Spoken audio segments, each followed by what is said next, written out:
Olá, turminha do quinto ano! Como vocês estão? Espero que todos estejam bem. Preparados para mais uma aula? Nossa aula hoje será de História e nós vamos estudar o fim da escravidão no Brasil. Vamos lá dar início à nossa aula?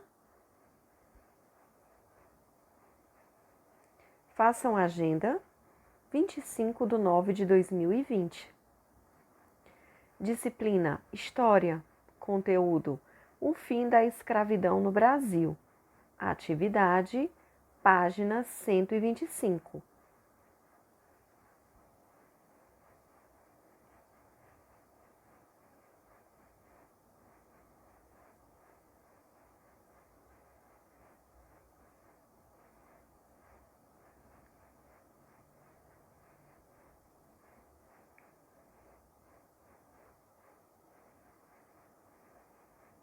O fim da escravidão no Brasil. Com o passar do tempo, surgiram movimentos contrários à escravidão. Muitos brasileiros juntaram-se aos africanos escravizados para lutar pelo fim dessa situação. Eles eram chamados abolicionistas, mesmo entre aqueles que não se declaravam abolicionistas, haviam muitas pessoas contrárias à escravidão.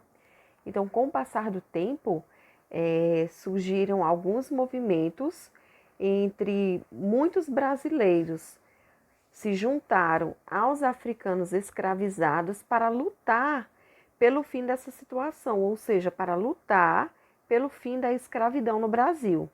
Então, essas pessoas, eles eram chamados de abolicionistas.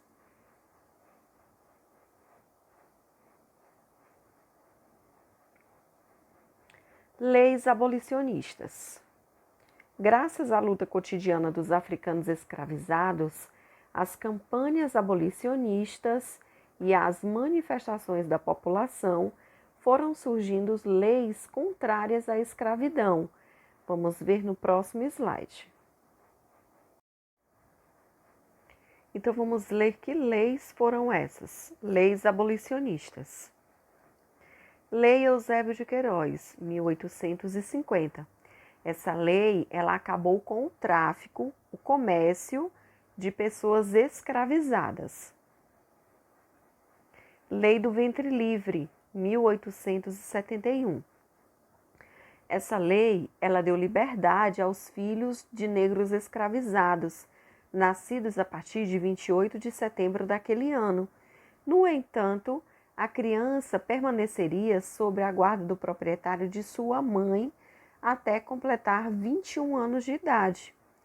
Então, mesmo que essas crianças fossem nascidas, as crianças que fossem nascidas a partir do dia 28 de setembro daquele ano, de 1871, mesmo assim, ela permanecia sob a guarda do proprietário da sua mãe, ou seja, os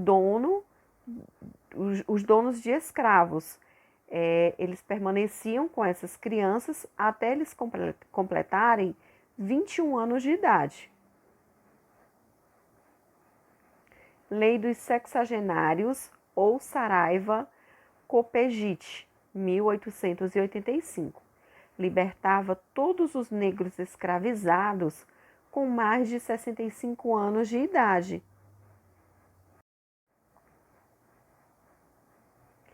Lei Áurea, 1888, assinada em 13 de maio pela princesa Isabel, que havia assumido o trono em razão de uma viagem de seu pai, Dom Pedro II. Essa lei aboliu definitivamente a escravidão no Brasil.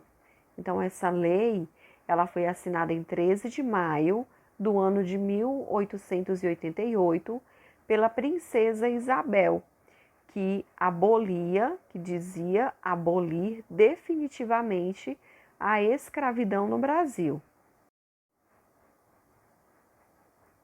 A Inglaterra teve participação fundamental no movimento abolicionista no Brasil, pois tinha interesse em aumentar o seu mercado consumidor.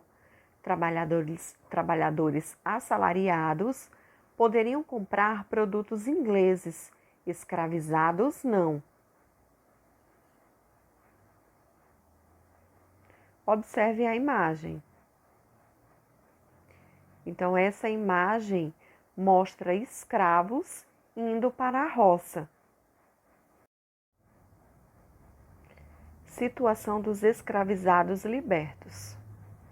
Embora importante, a abolição não tornou a vida dos ex-escravos mais fácil. Não houve nenhum tipo de apoio para integrar os negros libertos na sociedade brasileira. Entre os problemas que essas pessoas enfrentaram estavam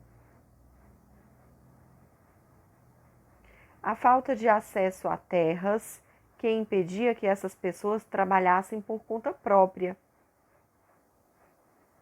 O analfabetismo, pois os escravizados não podiam frequentar a escola e ter uma educação formal.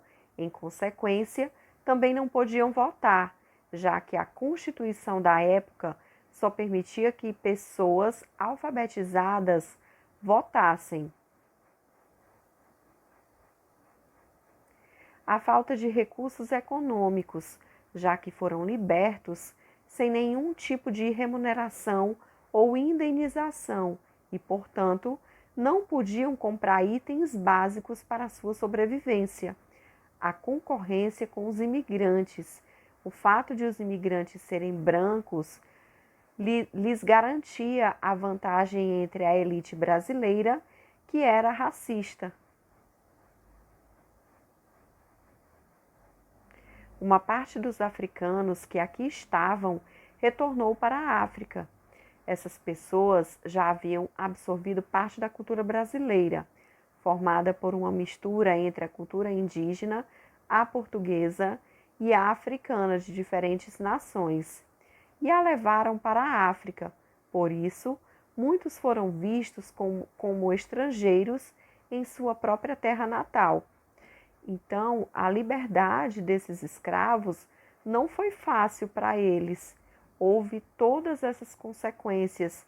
Eles não conseguiam trabalhar por serem analfabetos, eles não conseguiam comprar itens, eles não podiam fazer quase nada. Então, o que foi que aconteceu? Uma boa parte desses africanos que aqui estavam, eles retornaram para a África e levaram consigo coisas que eles absorveram aqui no nosso país, que foi algumas coisas da cultura brasileira. Então, essa cultura ela foi formada por uma mistura entre a cultura indígena, a portuguesa e africana de diferentes nações. E eles acabaram levando para a África essa cultura brasileira. Então, por isso, eles foram vistos como estrangeiros em sua própria terra natal. Observe a imagem. Grande mesquita em Porto Novo, capital administrativa de Benin, em 2016. Essa construção é típica da antiga arquitetura afro-brasileira, trazida por ex-escravizados que voltaram do Brasil.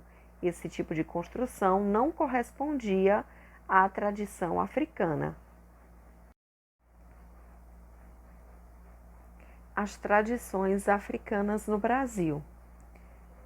Como você estudou, a imigração africana para o Brasil foi intensa nos séculos XVIII e XIX. A cultura do país foi bastante marcada por hábitos e costumes dessas pessoas trazidas para as terras brasileiras. Os cultos religiosos, as danças e os ritmos musicais africanos são marcantes nas áreas que recebem maiores contingentes dessas populações. Eles se desenvolveram principalmente nas grandes cidades, onde esses imigrantes gozavam de um pouco da autonomia e conseguiam ascender socialmente. Observe a imagem. Então, essa imagem ela está mostrando a festa de Iemanjá, em Salvador, na Bahia. Isso aconteceu no ano de 2016, essa foto. As tradições africanas no Brasil. A capoeira, o samba, as comidas típicas e a religião são algumas contribuições dos africanos que foram incorporadas à cultura brasileira ao longo dos anos de convivência. Então, a capoeira, o samba, as comidas típicas e a religião são cultura dos africanos e elas foram incorporadas à nossa cultura, a cultura brasileira, ao longo dos anos de convivência. Como exemplo de culto, temos o candomblé, mas os africanos influenciaram grande parte das religiões praticadas no Brasil, como o catolicismo e o pentecostalismo. Outro exemplo de tradição africana é a congada, que representa costumes culturais e religiosos de Angola e do Congo, com encenação da cerimônia de coroação do rei do Congo e da rainha Ginga de Angola, na presença da corte. Hoje, essa tradição apresenta elementos da cultura portuguesa e da Igreja Católica. Observe a imagem. Então, essa imagem é uma apresentação de congada em Santo Antônio da Alegria, em São Paulo. Essa foto foi tirada no ano de 2018. A cultura como resistência. As manifestações culturais africanas sempre foram acompanhadas de muita luta pelos negros. O samba e a capoeira, por exemplo, já foram criminalizados e proibidos de serem praticados. As pessoas surpreendidas nessas atividades podiam ser presas. Então, essas manifestações culturais africanas, elas foram acompanhadas de muitas lutas por esses negros. O samba e a capoeira, eles foram proibidos e as pessoas que fossem surpreendidas nessas atividades, elas podiam ser presas.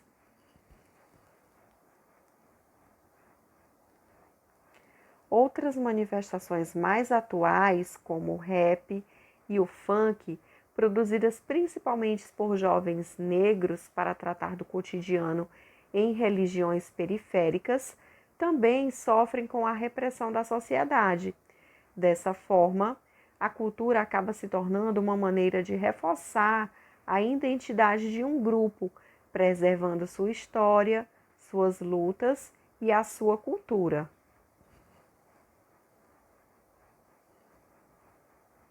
Observe a imagem. Então, essa imagem ela está mostrando capoeiristas comemoram o Dia da Cultura Negra em comunidade quilombola, em Paraty, no Rio de Janeiro.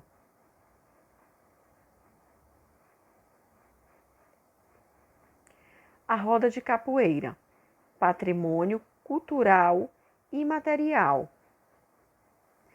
A capoeira é uma manifestação cultural afro-brasileira, muito conhecida em todo o Brasil e também de conhecimento valor internacional. Ao inscrever a roda de capoeira na lista do Patrimônio Imaterial da Humanidade, a Unesco reconhece a relevância de uma das manifestações populares mais expressivas da cultura brasileira e valoriza a influência da herança africana à nossa história e na nossa cultura. E agora vamos praticar nossa atividade, página 125. Pause o vídeo, resolva as questões, depois pode dar o play no vídeo e vamos fazer a correção. E agora vamos para a nossa correção, página 125. Primeira questão. Pesquise sobre a existência de elementos na cultura africana em seu cotidiano. Então, vocês vão pesquisar a existência de elementos da cultura africana no seu cotidiano. Por exemplo, o item A no vocabulário, B na música, C na alimentação, D na religião. Que palavras fazem parte do nosso cotidiano que são de cultura africana? Que música, que alimentação, que religião, tá certo? Então vocês vão pesquisar. Então a primeira questão é a resposta pessoal de vocês. 2. Leiam o texto. Com base no que você estudou, explique por que isso acontece. Então, a questão 2 também é resposta pessoal de vocês. Meus amores, nossa aula chegou ao fim. Eu espero que vocês tenham gostado. Mais uma vez, muito obrigada pela atenção de vocês e até a próxima aula.